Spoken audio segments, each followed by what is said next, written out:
Napakaganda nga ng bago nating bilhin na ganitong lagayan ng ating mga paninda. Ito nga pala yung transparent acrylic shoebox. Last week nga ay nakabili na rin ako nito, kaya lang ay medyo maliit. Kaya naman umorder ulit ako para magkasya ang lahat ng ating paninda. Napakamahal kasi ng pagpapagawa ng mga estante na kagaya ng ganitong acrylic design. Kaya naman nung nakita ko sa isang online store ay agad-agad akong umorder. Kahit nga alam ko na para sa lagayan ito ng sapatos at pwede din sa bag, ay nag-decide akong orderin para lagayan ng ating mga panindang pagkain. Sulit na sulit nga ang presyo nito. And makakaiwas pa sa mga alikabok at mga insektong dadapok sakali sa tindahan mo. May kasama naman ito na manual na gagayahan mo kung paano ito i-assemble, pero actually napakadali lang niyang i-assemble at makikita mo na agad yung mga pagkakasunod-sunod ng bawat i-assemble mo. So i-insert mo lang yung pinakadulo niyan sa magkabilang dulo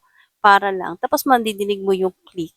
So meaning nag-lock na siya. So dire-diretso lang hanggang sa ma-assemble mo yung pinaka-acrylic shoebox niya. Gustong-gusto ko kasi yung ganito mga acrylic design lalo at mapamagnet yung pinakapintuan niya. Napakamura nga lang nang bili ko sa ganitong acrylic shoebox. Etong malaki na bili ko dito is 468 pesos. As in, kasyang-kasya ang lahat ng ating paninda at syempre kitang-kita ng ating mga customer kung ano yung ating itinitinda. Samantala, yung maliit nito, yung bili ko lang doon is 220 pesos. Pero maliit lang siya, isang pagkain lang yung pwede kong ilagay doon. Kaya umorder ulit ako ng panibago at malaki na yung in-order ko para siguradong magkakasya lahat. So ayan, halos malapit na nga nating matapos ang ating pag-assemble. So dito akong talaga nahirapan kasi may pinapasok talaga siya dyan. At least naipasok ko naman yung pinaka tusukan niya dun sa butas at yan, yung ating pinaka-pinto. And then ito yung pinaka-partition. Yan, yan. So pwedeng meron yan, pwedeng mo rin ilagay. So pwede kaya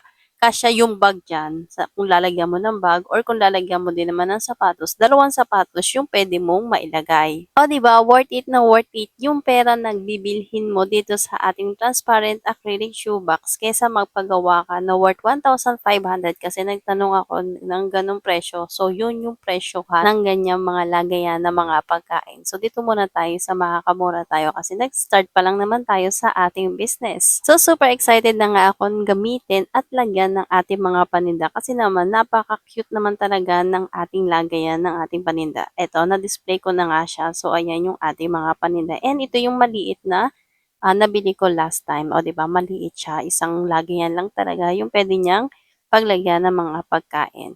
So, hindi pa ako tapos magluto dyan. Marami pa akong iluluto. Kaya kasyang-kasya lahat ng ating paninda dyan sa bago nating nabiling acrylic shoebox.